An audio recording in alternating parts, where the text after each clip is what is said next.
In this tutorial, I am going to show you how to refund games on Steam.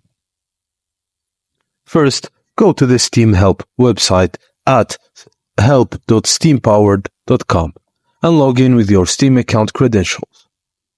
After logging in, click on the Purchases option, and then locate the purchase you wish to refund from the list of displayed games. If your purchase is not listed, it may be ineligible for a refund due to failing outside of the refund window.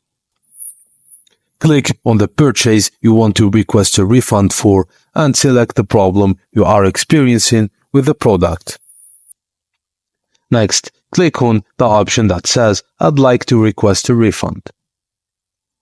Complete the refund request form with the required details, and then select whether you want the refund to be issued to your Steam wallet or the original payment method used.